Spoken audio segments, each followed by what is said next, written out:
ফিলিস্তিনের যেন নিস্তার নেই ইসরায়েলের হাত থেকে। গাজায় যুদ্ধবিরতি দিয়ে এবার পশ্চিম তীরে শুরু করেছে তাণ্ডব। সাজোয়া যান, বুলডোজার, ড্রোন, হেলিকপ্টার নিয়ে শুরু করেছে অপারেশন আয়রন ওয়াল। সন্ত্রাস বিরোধী অভিযানের অজুহাতে হত্যা করা হচ্ছে নিরপরাধ বেসামরিক নাগরিকদের। সামরিক বাহিনীর পাশাপাশি বর্বরতা চালাচ্ছে দখলদার ইসরায়েলিরাও। দল বেঁধে ফিলিস্তিনিদের বাড়িঘর, ব্যবসা প্রতিষ্ঠানে হামলা চালাচ্ছে ইসরায়েলি দখলদাররা। ধরিয়ে দেয়া হচ্ছে আগুন, সাথে আছে লুটপাট। এমন অবস্থা পশ্চিম তীরের, এমনকি আহতদের হাসপাতালে নিতেও দেয়া হচ্ছে বাধা। ফিলিস্তিনিদের অভিযোগ, সামরিক বাহিনীর মদদেই আগ্রাসন দেখাচ্ছে দখলদার ইসরায়েলিরা। নিরাপত্তার অজুহাতে হামলার সময় বন্ধ করে রাখা হয় সব রাস্তাঘাট, বাধা দেয়া হয় চলাচলেও। ইসরায়েলি বহর আর দখলদারদের বাড়াবাড়িতে নিজের বাড়িতেও প্রবেশ করতে পারছেন না অনেকে। স্থানীয়রা জানান, 2 শতাধিক দখলদার এক হয়ে শুরু করেছে বর্বরতা। তাদের কাছে রয়েছে অস্ত্রও। এক ব্যবসায়ী জানান, আমার 8 বছরের পুরনো দোকান, এটিই ছিল পুরো পরিবারের জীবিকার একমাত্র সম্বল।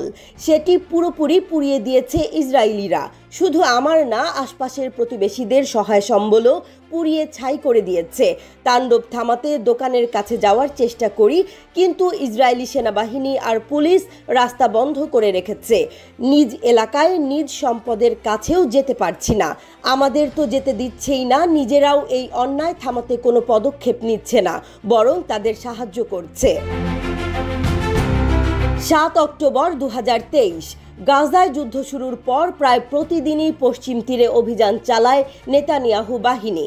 সন্ত্রাস বিরোধী অভিযানের নামে নিয়মিতই চালানো হয় হামলা। গেল দিন দুয়েক ধরে যা বেড়েছে কয়েক গুণ। নৃশংসতায় নেমেছে পুরো বহর নিয়ে। অত্যাধুনিক সব ড্রোন, হেলিকপ্টার দিয়ে চালানো হচ্ছে হামলা। দাবি, সশস্ত্র যোদ্ধাদের বিরুদ্ধে চালানো হচ্ছে এই অভিযান।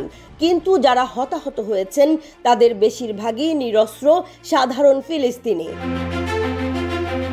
তবে চুপ করে বসে নেই ফিলিস্তিনি যোদ্ধারা।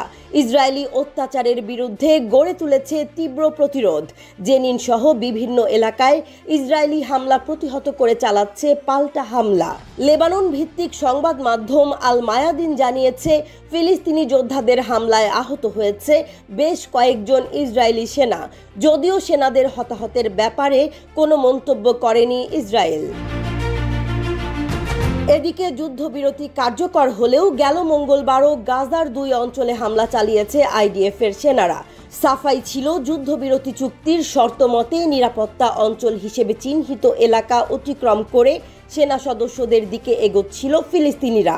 তাই বাধ্য হয়ে চালাতে হয়েছে গুলি। মঙ্গলবার প্রাণ গেছে 3 জনের, গুরুতর আহত হয়েছে আরও 11 জন।